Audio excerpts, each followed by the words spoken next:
కన్యాకుమారిలో ప్రధాని నరేంద్ర మోదీ ధ్యానం కొనసాగుతోంది. ధ్యానంలో భాగంగా ఇవాళ ఉదయం ఆయన సూర్య ఆర్ఘ్యం సమర్పించారు. అనంతరం ధ్యాన మండపం ప్రాంగణంలో జపం చేస్తూ అడుగులో అడుగేశారు. మోదీ ధ్యాన ప్రక్రియకు సంబంధించిన ఫోటోలు, వీడియోలు నెట్టింట వైరల్ అవుతున్నాయి.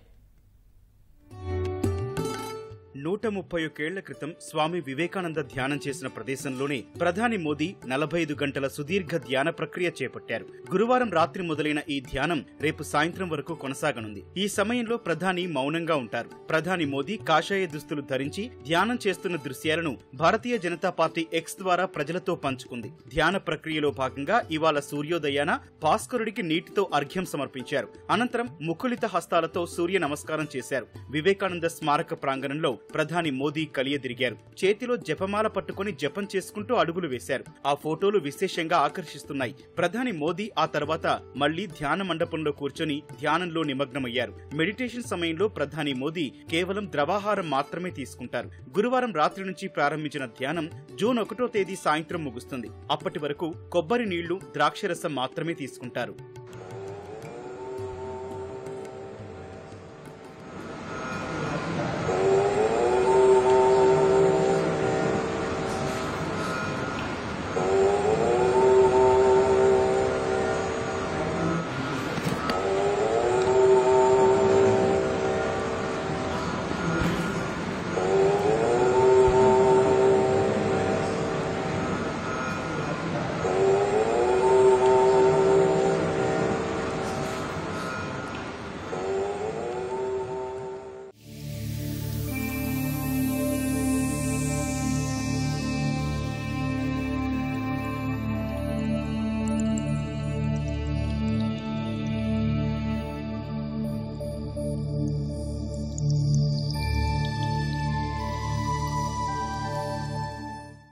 సార్వత్రిక ఎన్నికల ప్రచార గడువు ముగిసిన వెంటనే పంజాబ్ నుంచి వెనుదిరిగిన ప్రధాని మోదీ తమిళనాడులోని భగవతి అమ్మన్ ఆలయానికి చేరుకుని పూజలు నిర్వహించారు. అనంతరం ఓ పడవలో బయలుదేరి సముద్రం మధ్యలో ఉన్న శిలాస్మారకానికి చేరుకుని రామకృష్ణ పరమహంస, మాతా శారదాదేవి చిత్రపటాలకు పూలమాలలు వేశారు. వివేకానందుడి విగ్రహం వద్ద పుష్పాంజలి ఘటించాక ధ్యానం చేపట్టారు.